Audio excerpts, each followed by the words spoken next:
Oh, you're good. Yeah, we adjusted a little bit today. We got a little bit of this sickness going around, and so we're trying to somewhat eradicate it if we can. So we adjusted, just kind of split it off to where offense is in the morning, defense in the afternoon, and see if we can limit exposure to each other. So, but yet still get our work in. So more of a walkthrough and teach mode, things of that nature. Just to clarify, Dan, when you say sickness, COVID? No, not COVID. We do have one that's had COVID, which, who was Evan Brown. He was on the list. But it's not COVID. This is more flu related, if you will.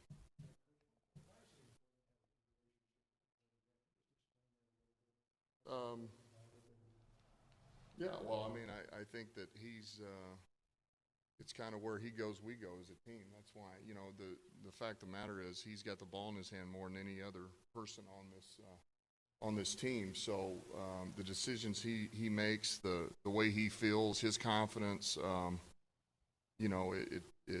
it has a huge bearing on us, and which is why a lot of times, when things go well, you get a lot of credit. When they don't, you take a lot of scrutiny. Because he's asked to do a lot. That position does a lot. Coach him just as hard as ever. In other words. Yeah, I think you gotta hold him accountable like anybody else. You just do, and he's thick-skinned, which is good. He can handle it. I mean, as long as you're coaching him, that's what he wants. He doesn't, he's not worried about getting. As long as you're direct and open, that's all that matters. Obviously, Jared, that is, but he's taken some arrows this year, and things have gone rough for the team. So to have a performance like last week and to win the way that he did, play the way he did at the end of the game, what can that do for him too going forward? Yeah, I think he can do a lot. I just echo the fact that he had some outstanding throws in that game. I mean, really top-notch throws, particularly early in the game, and then there was about a 3 or 4 play sequence there where it was rough, and for him to come back and get out of that and be able to drive us down the field, I think was crucial, and I think it's great for him, and I think it speaks volumes, and I think that'll help his confidence moving forward.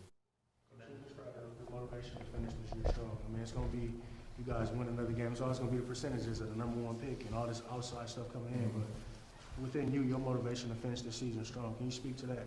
Yeah, well? I mean, because you're there again.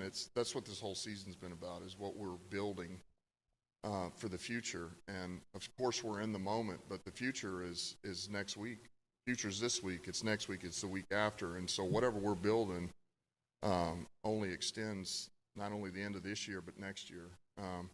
And so I think it's important. And look, ultimately, we are trying to build a winner. And but you got to find, there's a certain way that you have to play to win games. We know that. But I know this, it starts with guys that will come to work and they believe and they hope and they just continue to try to want to improve. And we have that right now. And so we can't let them lose that.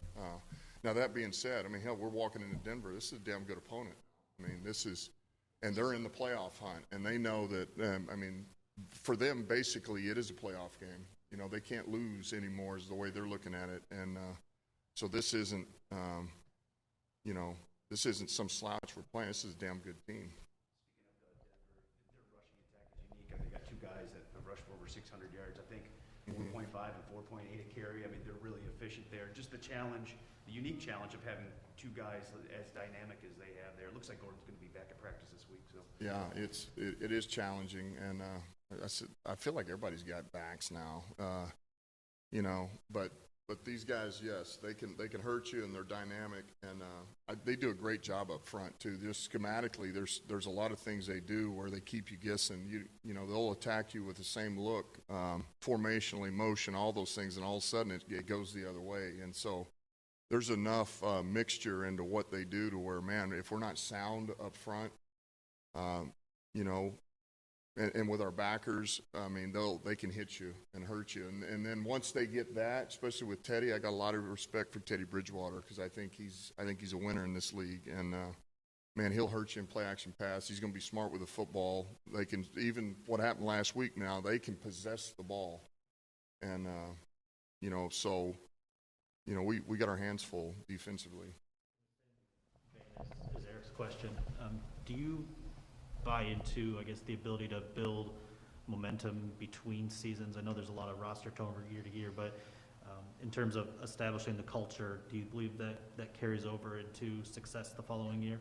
I do, because I still think it comes down to like, what are our expectations for how we want this to look and what we expect out of our players in this building. So the guys that are here, the young guys that are learning from guys like Brockers and Anzalone, and they're figuring this thing out. They're understanding what it takes and what it's supposed to look like every day in practice. And yeah, it hadn't equated to wins yet. We got one, but they understand it's like, whoa, there's a certain way you do things. And then once you start, you get another draft and you get a free agency, and then we sign back some of the free agents we want that are all part of what we want, man, and what we see it as, and are unselfish guys that work hard, and your talent level goes up a little bit. You'd like to believe now you're getting to the range of these Baltimore Ravens and Pittsburgh Steelers, and that's the ultimate goal, man, where you become a consistent winner, and they're a hard, gritty, tough group.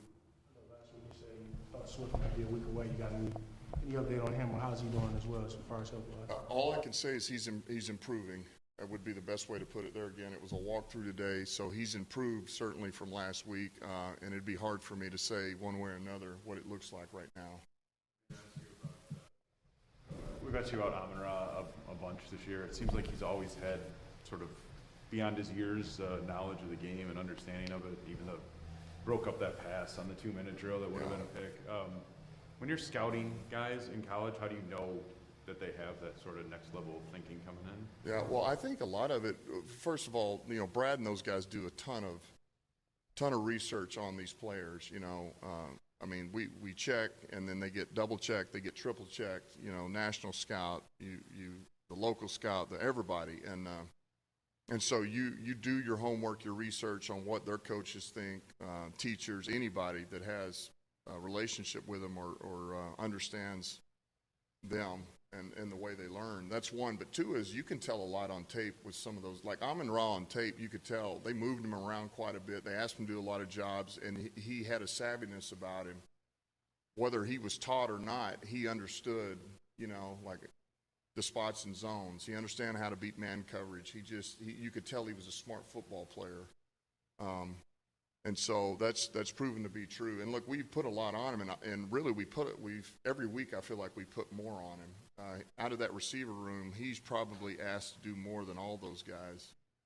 Just spot, where he goes, just in different spots, but also the details of what we ask him from the run game to the pass game. We were watching the film from this last game. What were your thoughts on how Sewell got dinged up, but then knew he had to get up to the line, and what does that say about him? Look, I got a ton of respect for Sewell, because I'll just say this: he wasn't 100% in that game, and he came to us Saturday before the game and said, "I'm playing," and and there was no talking him out of it. There was no talking him out of it, and man, he went in there and he helped us win. And you never want a player to go in there and put themselves behind or make themselves, an injury that you could make worse. But for a guy who knows what he's capable of, especially a young guy, and is willing to go in there and just bang away and help us win and produce, I think speaks volumes to this kid. He did show up with that shoulder on the injury report Friday. Yeah, it's just the one. It was from Thanksgiving. It was, kind of the same injury. So. Had you given thought to not playing him before There he could have came to been. you? Maybe might have been. But The other thing I wanted to ask you was about Teddy. You mentioned Teddy and being a winner, and you were with him in New Orleans. Yeah. So whether it's there, or maybe you can just define, what is a winner? Like, how do you know, what are the traits you look for I'll tell to you know what, a here's player? the biggest one, and this is what I say about Teddy, because he did it in our building, is he made everybody around him better. So he was the guy that on Saturdays would pull all the young guys out. He was our backup quarterback, so he would take all the young guys, all the practice squad guys, any of the backups, and he would take them out and go through the whole game plan with them and run the routes, talk through them, talk to them, tell them what he wanted, everything. And so not only is he going through the game plan himself to prepare, he's making these young guys grow. He's developing these young guys, and he was ultra competitive on practice squad. Our defense hated him. They had friendly wagers on who would connect, who wouldn't, you know, who would score, who wouldn't, and it was very competitive. But he made everybody around him better. That, to me, that's a sign of a winner. To the virus you're dealing with right now. Yep. How is that affecting players right now? How many guys maybe wouldn't have been able to practice today? There's a lot. Really? Is this stemming from this stuff that started kind of last week with Sewell and Penny? Yeah, this mess is going around right now. It's just kind of spreading through, and I think we're on the back half of it. I really do. I think we're on the downward slope of this, but we're just trying to, if we can buy ourselves a day to try to flush this out, we just felt like we needed to do it. It was, a little bit rough, but look, everybody's dealing with sickness. I mean, this goes around. But yeah, so I just felt like we needed to adjust. No, but that's all right. It's a lot better this way.